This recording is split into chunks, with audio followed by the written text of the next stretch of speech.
Bismillahirrahmanirrahim.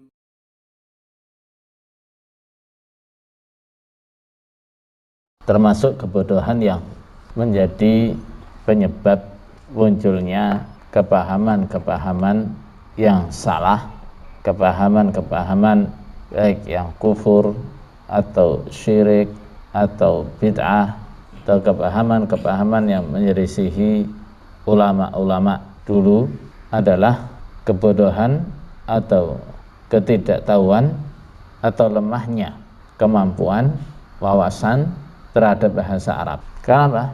Karena Al-Quran turun dengan bahasa Arab. Inna anzalnahu Qur'anan Arabiyyan la'allakum ta'qilun. Kami menurunkan Al-Quran dengan bahasa Arab, dengan bahasa Arab yang fasih.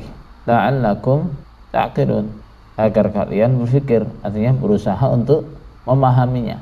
Memahami Al-Quran yang bahasanya adalah bahasa Arab fasih itu tidak bisa dilakukan dengan baik kalau tidak paham dengan bahasa Arab.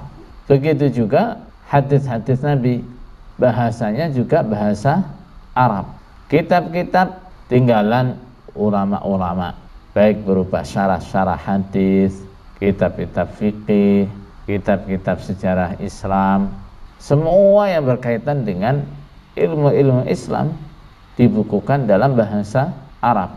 Maka kalau nggak paham dengan bahasa Arab, nggak mengerti dengan bahasa Arab, akan kesulitan memahami Al-Quran dengan pemahaman yang benar, memahami Al-Hadis dengan pemahaman yang benar, memahami kitab-kitab ulama baik berupa syarah-syarah atau fikih dengan pemahaman yang benar. Nggak bisa. Al-Quran kebanyakan tafsirnya adalah menafsirkannya dengan lughat, artinya dengan bahasa Arab.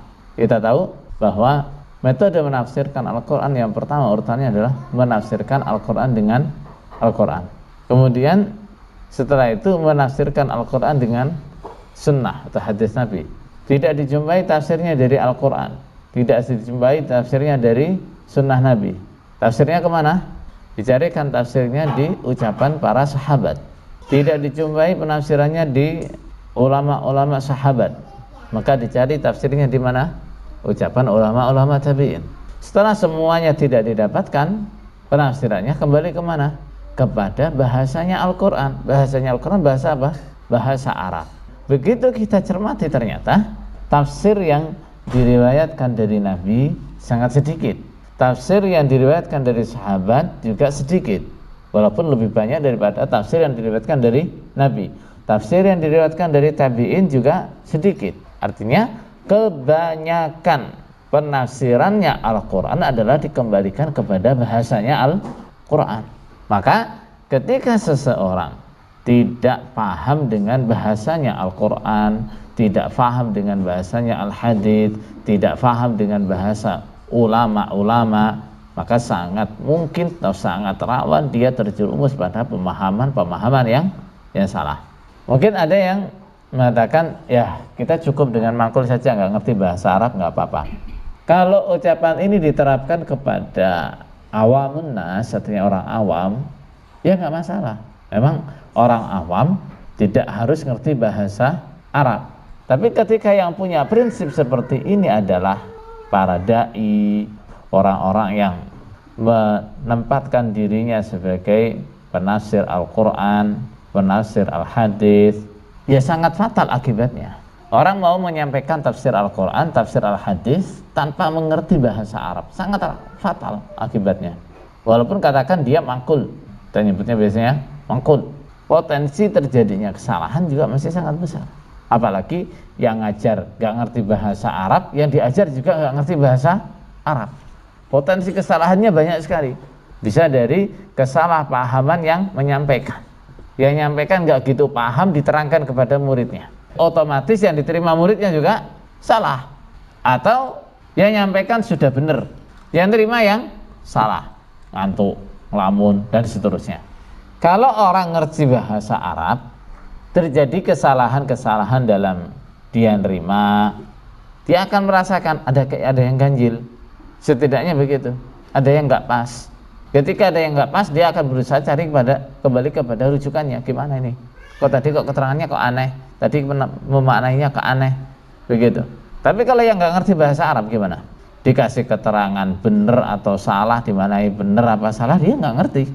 Maka termasuk cara orang-orang memusuhi Islam, menghancurkan Islam adalah dengan menjauhkan orang Islam dari bahasa Arab, menjauhkan orang dari bahasa Arab. Maka kita jangan menjadi bagian dari perusak Islam yang menjauhkan orang Islam dari bahasa Arab. Ucapan-ucapan kita mengatakan bahasa Arab itu enggak penting, nahwu sharaf itu enggak penting, itu jangan dibiasakan. Kenapa? Ini akibatnya akan merusak agama. Kecuali kalau kita sendiri punya kepentingan untuk merusak. Na'udzubillah. Insya Allah sih enggak ada ya. Yakin itu enggak ada.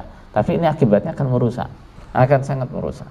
Orang yang tidak ngerti bahasa Arab seperti yang kata tadi, apabila dia menerima pelajaran yang salah, terjemahan yang salah, pengertian yang salah dari gurunya, dia nggak akan ngerti. Taunya apa yang disampaikan gurunya benar. Tapi kalau dia ngerti bahasa Arab, setidaknya dia bisa mempertanyakan, ini kok mana begini, sehingga gurunya nanti bisa introspeksi, kemudian merujuk kepada kitab-kitab rujukannya. Tapi kalau nggak ngerti gimana?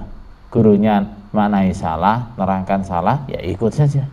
Apalagi ketika seseorang itu posisinya sebagai guru ngaji, apalagi guru di pesantren, di pondok, dianggap sebagai ulama, kemudian nggak merasa penting untuk mempelajari bahasa Arab. Ini akan sangat fatal sekali akibatnya.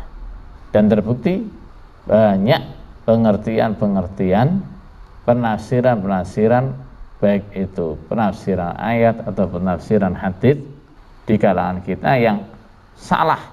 Salah karena apa itu? Salah karena ketidakmengertian atau kekurang pahaman dengan bahasa Arab. Ini adalah dampak anggapan kita bahwa belajar bahasa Arab itu enggak penting. Untuk ngerti tafsirnya Al-Quran nggak perlu bahasa Arab, nggak perlu nahwu sharaf. Nah, kalau yang bicara begitu orang awam dimaklumi, gitu ya. Karena apa? Orang awam untuk ngerti tafsirnya Al-Quran, tafsirnya Al-Hadis, dia cukup percaya kepada ahlinya, kepada ulama. Tapi kalau yang ngomong begitu, yang punya prinsip seperti itu, orang yang dianggap ulama, ya nggak bisa, nggak boleh. Itulah nanti akibat penafsiran-penafsiran dengan ra'yi yang sering kita celah ya di situ itu. Kalau kita mengatakan jangan ra'yi dalam memberikan makna keterangan Quran, ya penyebabnya itu orang nggak ngerti bahasa Arab terus dengan ra'yinya sendiri menafsirkan itu. Kita memang tidak mewajibkan semua orang Islam belajar bahasa Arab, tidak. Tapi orang-orang yang menggeluti ilmu Islam, baik itu tafsir, hadis, fikih, dan yang lain-lain, harus ngerti bahasa Arab.